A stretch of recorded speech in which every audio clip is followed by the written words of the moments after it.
everybody, back again, and today we're making another die for the treadle hammer. This one's probably going to be the most straightforward out of all of the ones we've made so far. We're just making a stepped up square die, which is basically going to be just a square die that sits over the face of the anvil here. So if there's something on this end of something I don't want to mess up, but I want to strike to draw out or something, with the treadle hammer, it gives me a raised surface and a clear edge that I can make sure I stay on the other side of, so I don't mess up whatever delicate thing it is on this side that I'm trying to work, or this side. This is going to give me a little working face that I can use to draw sections out or work sections of the treadle hammer without damaging pretty things like leaves and stuff like that, because if we have a pretty, we want to protect the pretty. So we're just going to cut the head off this railroad spike and about 1 inch of the material so it fits the length we need, and make our little hardy hole rebar socket, stick it in there, weld them together, and see how it goes. So let's get it in the fire and get started.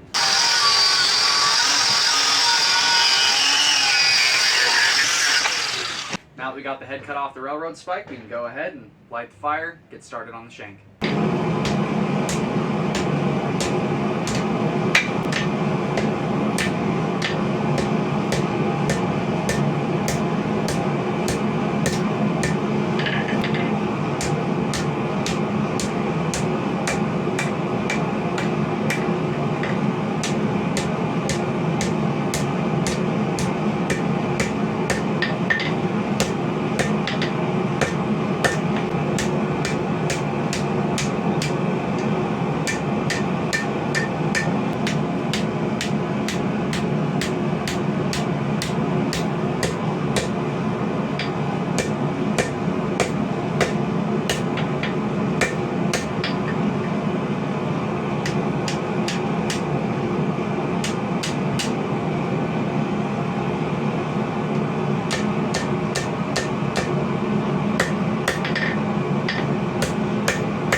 So our piece of rebar right here is just a titch long, so we're going to cut it back so it matches the other one right here at this top of this round one back there.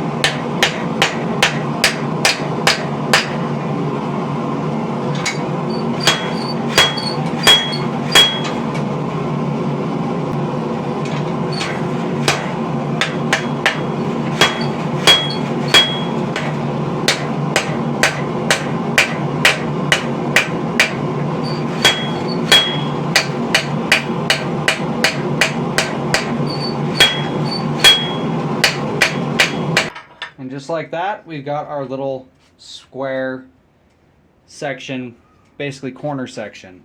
Now the reason I did what I did here with this lip is to catch it and keep it from sliding in either direction at all.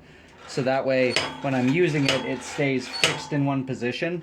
Because the whole purpose of having this is a extension of the anvil, basically. It makes it a little taller right here. So if I have, let's say, a leaf or a scroll or something pretty I want to protect, I can put it on the other side of this and strike the area behind it up close wherever I need to move whatever material I need to, and it gives me a safety edge, basically. This is basically to simulate corner strikes on my anvil over there.